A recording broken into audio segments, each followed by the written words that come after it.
Blow bubble atau bubbling adalah teknik pernapasan yang digunakan oleh perenang untuk bernapas ketika berenang dengan jauh lebih rileks dan betul. Teknik bubbling yang benar. Pertama, tarik nafas ketika berada di atas permukaan air atau melalui mulut. Kedua, hembus menggunakan hidung tidak terlalu laju atau perlahan di bawah permukaan air secara konsisten dengan tenang. Ketiga, lakukan sebanyak mungkin sehingga Anda selesai melakukannya di dalam air. Gaya renang meluncur merupakan gaya paling dasar yang wajib dikuasai terlebih dahulu sebelum mengenal teknik atau gaya renang lainnya. Untuk lebih mudah memahaminya, berikut ini adalah uraian singkat tentang cara melakukan gaya renang meluncur. Yang pertama adalah berdiri dengan menempel dan membelakangi dinding kolam dengan tegak lurus. Kedua, angkat salah satu kaki dan tempelkan telapak kaki tersebut pada dinding kolam. Gunakan kaki dominan karena akan digunakan sebagai penolak saat akan meluncur. Ketiga, luruskan lengan ke atas hingga sejajar dengan telinga. Keempat, tarik nafas dalam-dalam dan condongkan badan ke depan untuk bersiap meluncur. Kelima, lakukan tolakan dengan menggunakan kaki yang menempel pada dinding kolam sambil mengangkat sedikit bagian pantat dan disusul dengan naik telapak kaki yang lainnya untuk menambah kekuatan tolakan pada dinding.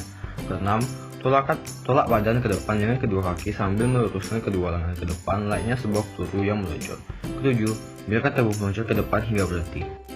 Renang gaya bebas adalah gerakan atau gaya renang yang dilakukan dengan posisi badan tengkurap dan sejajar dengan permukaan air. Renang gaya bebas merupakan gaya renang paling cepat dibandingkan dengan gaya renang yang lain.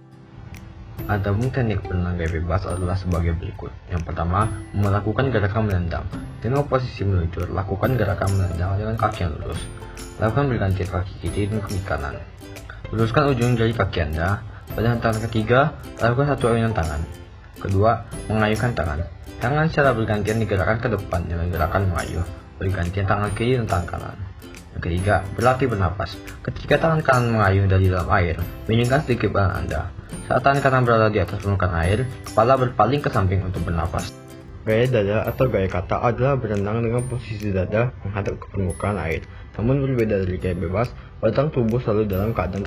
Tahapan gerak dalam renang gaya dada adalah 1. Meluncur. Gerakan meluncur pada renang gaya dada dilakukan dengan posisi badan tengkurap dan sejajar dengan permukaan air. Posisi kedua, tangan lurus ke depan dan kedua kaki lurus ke belakang. Gerakan meluncur dilakukan dalam keadaan rileks. 2. Gerakan kaki. Gerakan kaki pada renang gaya dada dilakukan dengan menarik ke samping kedua kaki dan menekuk lutut hingga kedua tungkai kaki bertemu di belakang pantat. Kemudian luruskan kedua tungkai kaki ke samping lalu rapatkan dengan gerakan lecetan. 3. Gerakan tangan. Gerakan tangan pada renang gaya dada dilakukan dengan gerakan awal kedua tangan lurus ke depan, kemudian menarik tangan ke samping hingga telapak tangan sejajar dengan bahu, kemudian tarik kedua tangan ke bawah dada. 4. Pernafasan. Pernafasan pada renang gaya dada dilakukan dengan mengangkat kepala ke atas permukaan air. Gerakan pernafasan dilakukan ketika kedua tangan ditarik ke bawah dada. Pernapasan pada renang gaya dada dilakukan dengan mulut dan dikeluarkan secara perlahan ketika di dalam air.